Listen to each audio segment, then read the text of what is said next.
Comment tu peux prendre la parole du prophète? Subhanallah, attendez. Non. La parole du prophète Mohammed, sallallahu alayhi wa sallam. Claire, authentique. Claire, authentique.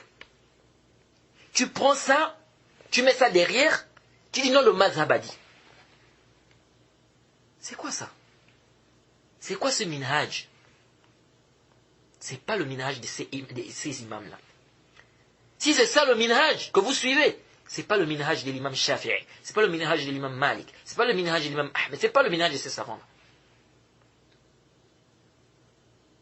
Ils vous ont pas demandé de faire ce fanatisme, ils vous ont pas demandé de les suivre, même si leur parole contredit, c'est-à-dire même si sa parole contredit la parole du prophète, il faut le suivre. Là, ils vous ont pas demandé de faire ça.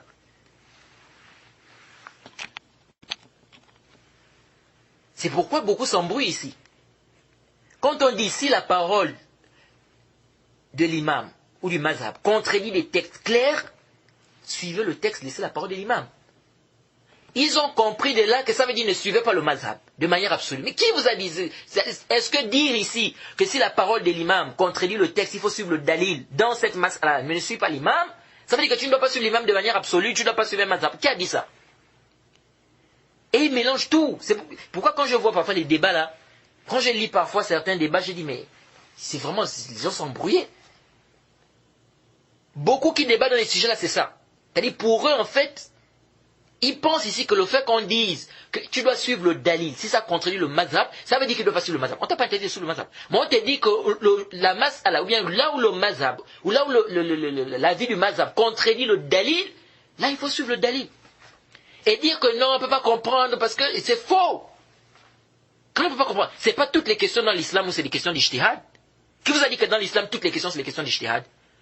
Il y a des textes, il y a des questions qui sont claires, où le dalil est clair. Ce n'est pas un ijtihad. Quand on parle de mujtahid, on parle de mujtahid dans quoi? Aslan, pourquoi on l'appelait mujtahid? Dans des questions qui sont claires, qui sont apparentes, qui sont connues de tous, c'est ça le mujtahid. Donc ça dit que les gens ne comprennent plus la religion d'Allah. Il n'y a que le mujtahid qui comprend la religion d'Allah. Donc plus personne ne peut comprendre. Donc nous tous, nous devons faire quoi seulement? Le taqlid du mujtahid. Parce que personne ne comprend, dans tout le dunya là, tous les musulmans ne comprennent rien de la religion, c'est seulement le mujtahid qui comprend la religion.